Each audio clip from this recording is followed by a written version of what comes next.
अस्सलाम वालेकुम सर। वालेकुम सलाम।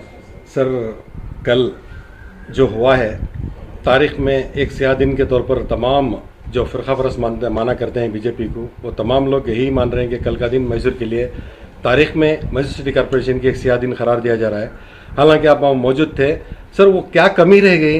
हालांकि आपने कहा था कि मुझे आला कमांड से जो फैसला दिया जाएगा मैं उस पर अमल करूँगा, ये आपका बयान था एक दिन पहले। सर आप खुलकर बताइए, आखिर ये क्या वजह थी सर? मैसूर सिटी कॉरपोरेशन के 38 साल जी सर। तारीख में आज तक बीजेपी को मौका नहीं दिया गया था। यही वजह थी कि इसी साल में फरवरी में जो मेयर इलेक्शन हुआ, मैंने एक फैसला लिया कि जमहूरी निज़ाम में सेकुलर पार्टीज़ को साथ रखकर कहीं ना कहीं कुर्बानियों का ना मुजाहरा पेश करते हुए शहर को है ना बीजेपी से बचा कर रखा। तो ये फैसला लेने के बाद मेरे साथ क्या हुआ ये तमाम वाकिफ़ है। मुझे पार्टी से नोटिस दी गई, मेरे जो साथी हैं उनको सस्पेंड किया गया। वो फैसला आज तक है ना अधूरा है। इसके बाद मैंने ये फैसला लिया कि जब तक मुझे पार्टी हाईकमांड से कोई हुक्म नहीं आएगा, मैं जब तक है ना कोई तरीके से मैं इसमें दखल अंदाजी नहीं करूँगा।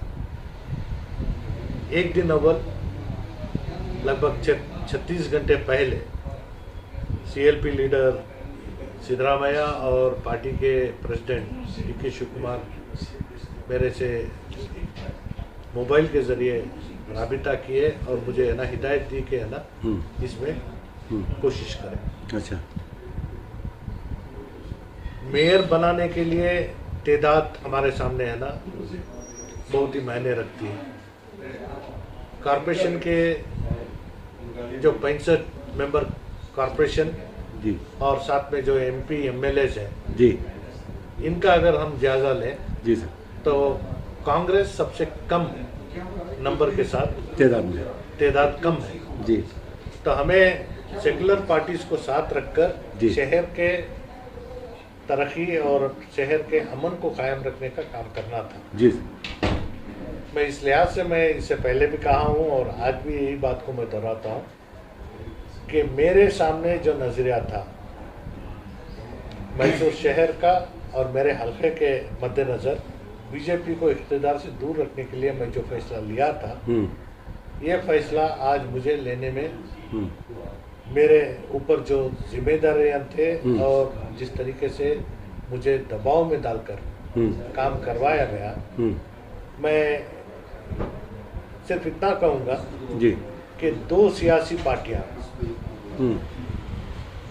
अपने जिद की वजह से बीजेपी को आज आने का मौका दिया। अच्छा। ये रंज बड़े अफसोस के साथ मुझे जाहिर करना पड़ता है जी सर। और इसमें इख्तिदार की हवस किसी को है ना इसमें बैर नहीं था कि है ना दो सियासी पार्टियां जमने के लिए कहीं इनकार करने का सबब नहीं था। सिर्फ मेयर कौन बनेगा ये बैठकर बात कर ख़त्म कर सकते थे, हल कर सकते थे जी। आखिरी वक्त तक भी मेरी कोशिश जारी रही और गुज़िश्ता बार भी यही एक माहौल आने की वजह से मुझे एक फैसला लेना पड़ा। तो इस मर्तबा मुझे शहर के मद्देनज़र फैसला करने से ज़्यादा पार्टी के आला हाईकमांड जो हिदायत दी थी उसके ऊपर अमल करने पर मजबूर रहा। जी सर, आने वाले दिनों में असम्बली इंतखाबात यानी कमोबेश 1 साल का अरसा है, क्या ये इम्पैक्ट कहीं असर होगा सर? नहीं, ऐसी बात तो नहीं है जी। लोकल बॉडी में कभी भी है ना सियासी एतबार से है ना कभी दबाव नहीं पड़ता। तो बीजेपी नहीं आना था, आ गई है। हमें मैं ये बात खुलकर भी कहा हूँ कि अवामी सतह पर जो कुछ भी सही काम करना है और जो शहर के आलम से जो बेहतर काम करना है, जब तक वो सही काम करेंगे उनको है ना ताउन देने के लिए हम तैयार हैं। जी सर, अभी जेडीएस की एक यहाँ पे लोकल सतह में एक मीटिंग हुई, उसमें ये साफ तौर पर कहा गया कि कांग्रेस में सिद्धरामैया टीम और डी के शिव कुमार की टीम दोनों में इख्तलाफ है। ये कहीं ना कहीं इसी वजह से तनवीर सेठ साहब को वो मौका नहीं दिया गया जो होना चाहिए था। इस पर क्या कहना चाहिए? हमारी पार्टी के बारे में किसी और को बात करने का ठेका तो हमने नहीं दिया है।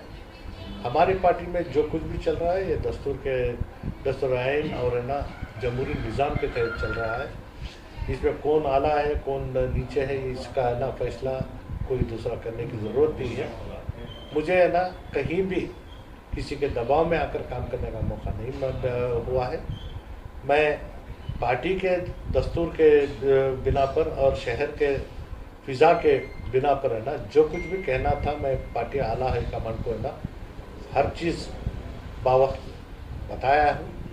और उसके बावजूद हो सकता है कि है ना अगर पार्टी से कोई है ना जनता दल के लोगों से बात करते तो नतीजे हमारे सामने आ सकते थे। वक्त के साथ साथ नहीं चलने का सबब हमारे सामने नतीजा आया। सर एक दिन पहले आप और सारा महेश से मुलाकात भी हुई थी, उसका कुछ नतीजा निकला नहीं सर? नहीं, वहाँ पे बात करने के बाद मैं पार्टी आला हाई कमांड और ध्रुव नारायण को ना तमाम तफसील मैं बताया था। तो उसके बाद फैसला पार्टी के हाथ में था। पार्टी वक्त की नज़ाकत के साथ काम करना चाहिए था।